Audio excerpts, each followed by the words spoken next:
The next time we want to roll our eyes at a following or subsequent generation after us, maybe we should stand in front of the mirror and perhaps roll our eyes at ourselves. This Barry Phillips attended Torah, day one of Deuteronomy. Pronunciations vary. Let's go to chapter 1, start with verse 1 that says, "And these are the words which Moshe spoke to all Israel beyond the Jordan in the wilderness, in the desert plain opposite Suf, between Paran and Tufel and Laban and Hatzeroth and Dasahav, 11 days' journey from Horeb by way of Mount Seir to Kadesh Barnea.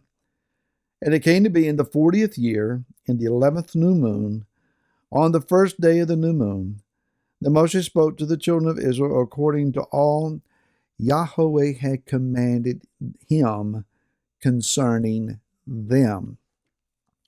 Moshe gathers the nation before him, and he's got this last opportunity.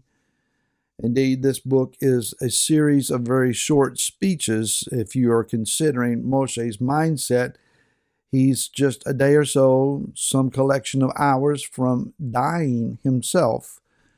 Instead of fearing death and thinking about, I hope it's all going to be okay on the other side, then he is, at this point, shaping, molding, preparing a nation of young upstarts by comparison to himself to actually accomplish what he has set out to do over the last 40 years, and that is to bring a nation into the land of their inheritance and enable them to receive it. It's been a long journey. What started 40 years earlier at a burning bush spectacle has turned into multiple decades, some 4 decades now, of dealing with a very obstinate, stubborn, stiff-necked, hard-headed, rebellious people. Did I forget anything? Probably a bit. But instead of discussing military stratagem, instead of raising up new and more solid leaders, instead of let's hide in the tents and try to deal with things, he is at this point using words. And thus we have the title of this book, Words. And these are a collection of his last words. So out of the original group that left, there's Moshe, and there is Yehoshua and Caleb. And that's it. And these are those that are mindful of and aware of the previous generation's mindsets, their tendencies, their trainings, their ways of doing things. And these bunch of kids, in their estimation, standing before them are ill-equipped, ill-prepared, have lack of knowledge. That there's just this one, they'll never make it. They'll never make it. Well, it's not so far removed from where many of us are now. Those that are above the age of 50, let's just use that as a line of demarcation here. Above the age of 50, there is a particular work ethic, there is a particular mindset, approach to life, willingness to grab a hold of yourself and just muscle through things that may be standing in your way.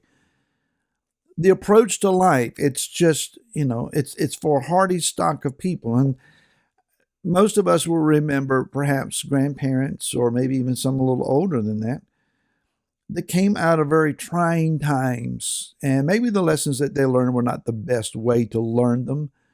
And maybe they didn't apply them the best way that they could. But for example, my grandparents, they raised a family during the years of the American Great Depression. It was very hard. My dad has told me stories of the hardships and, the lack that they had, but they had a farm, and so they could live, they could eat. It was going to be okay, but it wasn't easy. And so there was this work ethic of you outwork everyone else around you. Dare not let anyone outwork you. That was my dad's mindset. We now have a generation that they want to show up on the job with this in their hand, and they'll serve you in public, but they are looking down at their phone. The thumb's moving. They're scrolling. Some social media, something probably. And we roll our eyes. And we think they'll never make it. And this is the generation that's going to fill our government offices. And these are the ones that are going to be running the country. What do they do when we're all dead and gone? And we have this mindset that if we're not here, they can't survive. And maybe Moshe had the same mindset. If I'm not here to help them, what will they do? Yehoshua, can you handle this? Caleb, can you help him enough that you guys can handle this? And so he has some words. And the words that he is going to use is in regard to certain traits that, a few of a list here that I want to share. Number one is idealism. When Israel came out, they were, in fact, a beaten down, reduced group of people who had no self-belief, no self-confidence, nothing. They've been slaves. They've been beaten into submission, and they were submissive, and they were afraid of everything. But as time went on, there was an idealism that began to take hold of them so much that Korach rises up in rebellion and is pointing his finger in Moshe's face, and he is daring to withstand him and rebuke him publicly. Idealism is a wonderful thing if it has some material vantage to it. But just having an idea and letting it become fanciful and let it just generate a fantasy line of approach to life is, there's nothing concrete there. You and I know both. You can dream. You can imagine. And these are gifts from Yah, that we have the ideas to dream with. But dreaming's not enough. If you don't work your dreams, and if you don't build with your dreams, then your dreams are just fleeting thoughts that run between your ears. And they'll never become anything beyond your imagination.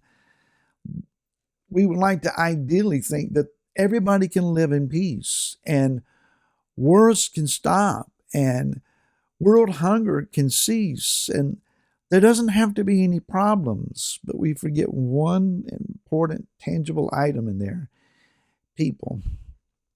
And as long as there's people on the earth, and as long as there's human minds at work, and as long as greed and manipulation and power and control and all of those traits are still available for people to grab onto, idealism's not enough.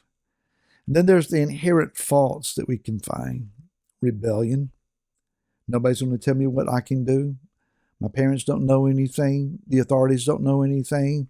I know better than everybody else. Disillusion. The world's going to fall apart. Global warming. We're all going to die. It's just a matter of time. If man discontinues, we're all going to die. We're going to kill each other. Disease is going to wipe us out. The sun's going to burn us to death. The waves are going to drown us. The earth is going to open up and swallow us. It's all going to be bad. The economy is doomed to fail. Grumbling. I don't even have to go there. And fear. Fear of the unknown. Fear of what's been done. Fear that it will be done to them again. The abuse, the abusers, the pain, the trauma of people's past.